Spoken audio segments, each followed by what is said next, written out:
Um assassinato, um detetive, uma lista de suspeitos. Parece um jogo, né? E é mesmo. A ficção policial é um intrigante jogo de gato e rato entre o autor e o leitor, com regras ocultas que ditam cada pista, cada suspeita, cada reviravolta. De Agatha Christie a Arthur Conan Doyle, os mestres desse gênero literário manipulam essas regras com maestria, nos enganando, nos surpreendendo e nos prendendo na trama até a última página. Mas e se eu te dissesse que existe um clube secreto, o Detection Club, que codificou essas regras, criando um verdadeiro manual para o crime literário perfeito? Chegou a hora de conhecer o segredo por trás das cenas de crime literárias e conhecer as regras desse clube enigmático. Nesse vídeo vamos explorar as regras secretas da ficção policial, desde o fair play até os plot twists mais chocantes. Prepare-se para entrar nos bastidores da investigação, conhecer os mandamentos do Detection Club e descobrir como você também pode se tornar um dos mestres do mistério. Vamos decifrar esse enigma juntos? O Detection Club é mais do que apenas um grupo de escritores. É uma verdadeira instituição da literatura policial. Fundado em 1930 em Londres, o clube reunia os maiores nomes do gênero na época, como Agatha Christie, Dorothy L. Sayers, Anthony Berkeley e G.K. Chesterton, que foi o primeiro presidente do grupo. Esses mestres do mistério se encontravam regularmente para jantar, discutir seus trabalhos e, principalmente, estabelecer os princípios que definiriam o que era considerado um bom mistério. Inclusive, eu tenho recebido mensagens me pedindo para fazer um vídeo sobre o Detection Club, e ele tá vindo, tá? É que eu quero fazer uma coisa mais elaborada e eu preciso estar em um lugar específico para isso. Mas no próximo semestre ele vem, tá bom? Mas por que esses autores sentiram essa necessidade de estabelecer regras? A resposta está no próprio DNA do gênero policial. Diferente de outros tipos de literatura, o romance policial é, em sua essência, um jogo intelectual entre o autor e o leitor. Um jogo que, como todos os outros, precisa de regras claras para ser justo e satisfatório.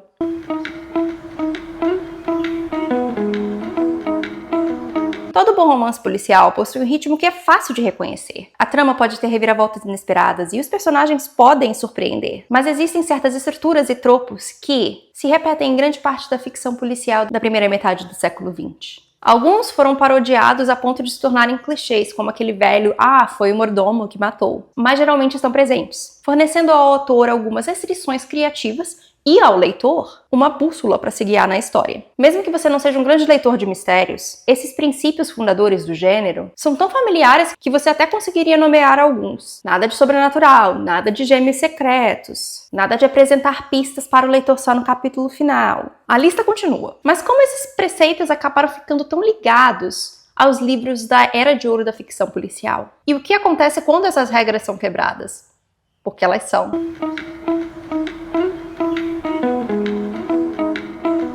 A obsessão com o que é e o que não é permitido em uma história de detetive começou bem antes do Detection Club. A.A. Milne, conhecido mundialmente como o criador do Ursinho Pooh, também era apaixonado por histórias de detetive. Em 1922, ele publicou o seu único romance policial, o The Red House Mystery, ou O Mistério da Casa Vermelha, no qual um irmão perdido há muitos anos do anfitrião é encontrado morto a tiros durante uma festa em uma casa de campo. E dois convidados se tornam os detetives amadores para resolver o enigma. Inclusive, nesse livro, ele brinca bastante com a ideia do Sherlock e do Watson. 4 anos depois, Milne escreveu uma nova introdução para a versão desse livro de 1926, onde estabeleceu suas próprias preferências sobre o que uma história de detetive pode ou não ser. Ele queria que os seus romances policiais fossem escritos em um inglês simples, sem a introdução de um enredo romântico, estreando um detetive amador que trabalha apenas com lógica e raciocínio, ao invés de conhecimento ou equipamento científico especializado. Também deveria ter um personagem Watson, através do qual o detetive pode narrar o seu processo investigativo, que não deve nem ser muito rápido para entender e nem completo idiota. Milne também não gostava quando a revelação acontecia no capítulo final, quando o detetive orgulhosamente desvendava a solução para os outros personagens. A dedução baseada em um monte de pistas que o leitor nunca tinha ouvido falar antes. Ele queria que os leitores sentissem que tinham a chance de desvendar o mistério por si mesmos.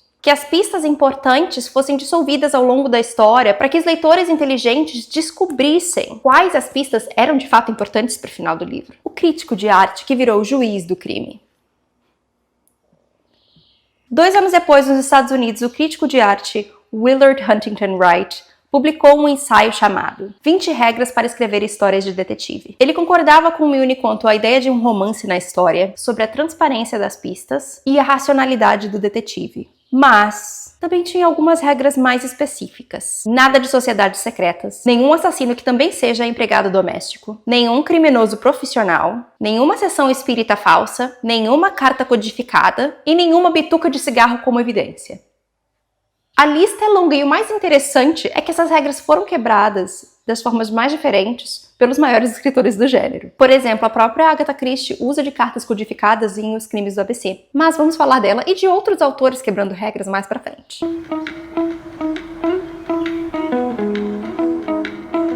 Ronald Knox, um romancista policial e padre, chegou a escrever uma lista mais bem-humorada com seus 10 mandamentos para autores de romances policiais em 1928. Várias coisas com as quais estamos muito familiarizados hoje em dia também são proibidas na sua lista. Eu vou falar da lista, mas agora eu preciso agir como um canal de televisão ou um canal de streaming que antes de exibir uma novela antiga, por exemplo, precisa mostrar o seguinte aviso, tá? Essa lista reproduz comportamentos e costumes da época em que foi publicada. Prontos para a minha lista e para a minha tradução livre? Número 1. O criminoso deve ser mencionado na parte inicial da história, mas não deve ser alguém cujos pensamentos o leitor tenha sido autorizado a saber. Número 2. Todas as ocorrências sobrenaturais são naturalmente descartadas. Número 3. Apenas uma sala ou passagem secreta é permitida. Número 4. Nenhum veneno até então não descoberto pode ser usado, assim como o uso de aparelhos que precisam de uma grande explicação científica no final do livro. Número 5, e essa é a problemática. Nenhum chinês deve aparecer na história. Número 6. Nenhum acidente deve ajudar o detetive. Ele também não pode ter uma intuição inexplicável que depois se mostre correta. Número 7. O próprio detetive não deve cometer o crime. Número 8. O detetive é obrigado a declarar todas as pistas que ele ou ela descobrir. Número 9. O ajudante do detetive, o Watson, não deve esconder do leitor nenhum dos pensamentos que passam pela sua mente. Sua inteligência deve ser ligeiramente, mas muito ligeiramente, abaixo do leitor médio. Número 10. Irmãos gêmeos e sósias em geral não devem aparecer a menos que estejamos devidamente preparados para eles. A quinta regra, que proíbe os chineses, era uma referência aos estereótipos racistas prevalentes nos thrillers populares da época, que eram sempre cheios de vilões asiáticos misteriosos. Mas agora que você já ouviu esses 10 mandamentos, deve estar pensando em vários que foram quebrados em clássicos do gênero. O próprio Ronald Knox disse que essa lista de regras podia acabar restringindo o estilo de um autor. Na verdade, ele nunca pretendeu que esse tipo de ficção se tornasse algo tão rígido. Estabelecer essas regras para ele era só uma forma de reconhecer a popularidade desse tão conhecido estilo literário.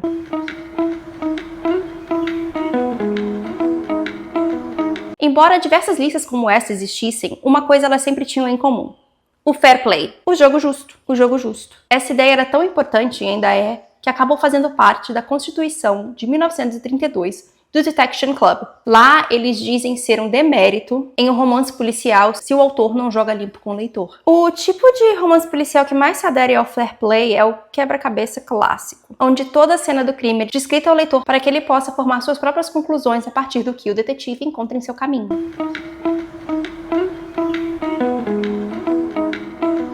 Mas e quando os autores jogam um livro de regras pela janela? Existem diversos exemplos disso, mas vamos falar de alguns específicos. E se você não leu esses livros que eu vou falar, não se preocupa porque eu não darei spoilers. O primeiro que deve vir à cabeça de qualquer pessoa apaixonada por ficção policial é O Assassinato de Roger Ackroyd, de Agatha Christie, que é possivelmente o melhor exemplo de um dos mandamentos escritos por Ronald Knox sendo quebrado. Quando o livro foi publicado em 1926, ele causou um rebuliço por essa estrutura peculiar. A revelação foi tão chocante para algumas pessoas que 20 anos depois, um crítico estadunidense, Edmund Wilson, escreveu um artigo falando que não via sentido no gênero de ficção policial e deu o seguinte nome para esse artigo: Quem se importa com quem matou Roger Ackroyd? Mas esse tá longe de ser o único livro da Agatha onde ela quebra essas regras. Na verdade, ela chega a usar esse mesmo desfecho em um outro livro dela. Mas aí eu não posso falar o título porque nesse caso seria um spoiler duplo, né? Então, deixa um comentário aqui se você sabe qual é esse outro livro que eu tô falando. Mas não precisa botar o título do livro, não. Só fala que eu vou entender. A gente vai se entender mentalmente aqui. Mas em vários livros, o Poirot só revela detalhes importantes no final da história. Porque ele estava esperando suas células cinzentas funcionarem e o ajudarem a entender por que certos detalhes específicos acabavam sendo importantes. Um outro exemplo disso tá em Os Cinco Porquinhos, onde o crime aconteceu há mais de uma década atrás e o Poirot precisa desvendar o caso através de entrevistas e da sua análise psicológica dos personagens. Como eu já disse antes, também, o caso dos crimes ABC, o assassino também envia carta com código, ou seja,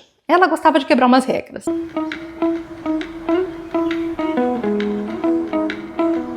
A ideia do fair play na Era de Ouro está relacionada a outros tipos de jogos e de enigmas que eram populares naquela época, como palavras cruzadas, mahjong, concursos literários de jornais, como eu já falei por aqui, e assim por diante. O romance policial clássico honesto com fair play deveria ser tão fácil de resolver como uma palavra cruzada.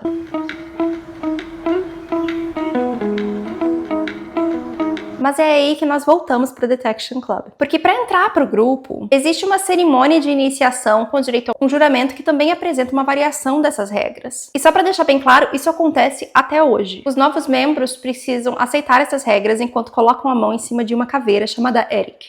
Sim, a caveira tem nome, e eu vou colocar fotos dela recentemente, e ela também sendo segurada por Dorothy L. Sayers, que escreveu os livros do Lord Peter Wimsey. Inclusive, o primeiro, Um Corpo na Banheira, já foi publicado aqui agora pelo Clube do Crime da HarperCollins. E foi ela que também escreveu o juramento que inclui essas regras de fair play. Os novos membros precisam responder perguntas como: você jura solenemente nunca ocultar uma pista vital de um leitor? Você promete que seus detetives resolverão seus casos usando apenas as faculdades que você lhes deu desde o início, sem recorrer a uma revelação divina, intuição feminina ou coincidências do destino? Esse juramento, embora teatral e propositavelmente engraçado, mostra o quanto esses autores levavam a sério a ideia do fair play, mesmo quando eles estavam só brincando com ele.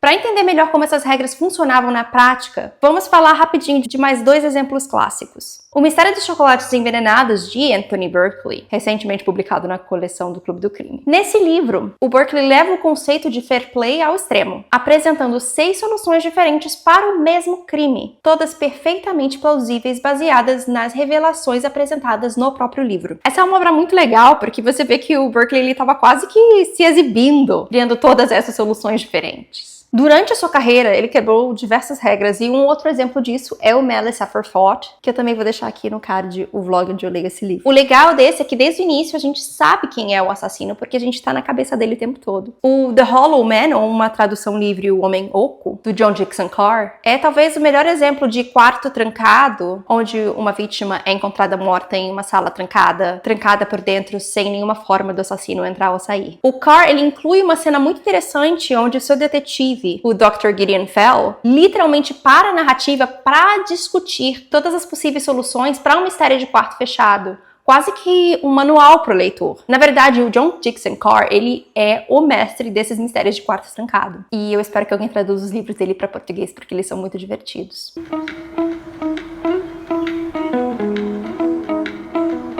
É importante notar que, embora essas regras tenham sido importantes para estabelecer o gênero, os melhores autores sempre souberam quando quebrá-las. Na verdade, nós podemos até argumentar que é justamente quando os autores começaram a brincar com essas convenções que o gênero floresceu. Após a Segunda Guerra Mundial, o gênero começou a se afastar desse modelo mais rígido da Era de Ouro. Autores como Raymond Chandler e Dashiell Hammett começaram a desenvolver mais um romance noir, que se concentrava mais na atmosfera e nos personagens do que no quebra-cabeça. Outro exemplo é a Patricia Highsmith, que estava explorando a psicologia dos criminosos em romances como O Talentoso Ripley, por exemplo. No entanto, mesmo esses inovadores mantiveram ainda o respeito pelas regras básicas. Como Raymond Chandler escreveu em seu famoso ensaio A Arte Simples do Assassinato, o romance policial deve ser honesto com o leitor. A forma pode ter evoluído, mas o contrato fundamental entre o autor e o leitor, que o autor não deve deliberadamente enganar, permaneceu.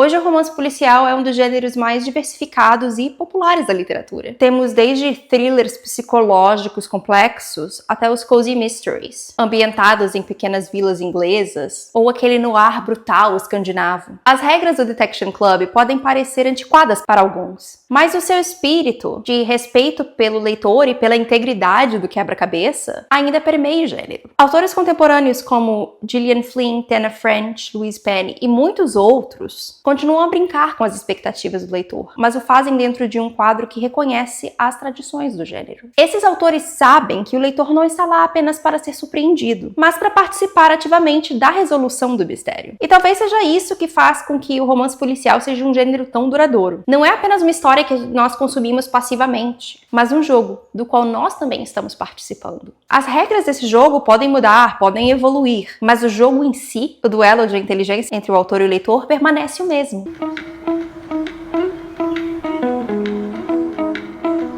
Ninguém, exceto alguns críticos extremamente rabugentos, já abandonou um romance policial e se recusou a continuar lendo depois de descobrir que ele não adere completamente à ideia de fair play. Mas ainda observamos alguns vestígios dessa atitude quando se trata de adaptações contemporâneas de clássicos do gênero, principalmente nas adaptações recentes de Agatha Christie, embora deva concordar que as do Kenneth Branagh são horríveis. Grande parte do público acaba julgando uma nova versão por quão fiel ela é ao original. E embora eu não goste de um final diferente para um livro que eu amo, as regras existem para serem quebradas, não é mesmo? Então, da próxima vez que você pegar um romance policial, lembre-se, você não está apenas lendo uma história, você está participando de um jogo. Um jogo com regras, sim, mas um jogo onde as regras são apenas o começo da diversão. Porque no final, o verdadeiro prazer não está em seguir as regras, mas sim em descobrir como o autor as manipulou para criar algo verdadeiramente surpreendente. Mas se você chegou aqui, agora eu quero saber de você. Qual regra você quebraria se você estivesse escrevendo o seu próprio mistério? Se você gostou desse vídeo sobre os bastidores do crime literário, não se esqueça de deixar o seu like, que vale mais do que uma impressão digital na cena do crime, e de se inscrever no canal para não perder nenhuma das nossas próximas investigações literárias. Também ative o sininho para ser o primeiro a receber notificações quando um novo caso for aberto, de compartilhar esse vídeo com outros amantes de mistério que precisam conhecer as regras desse jogo fascinante. Até a próxima! Tchau!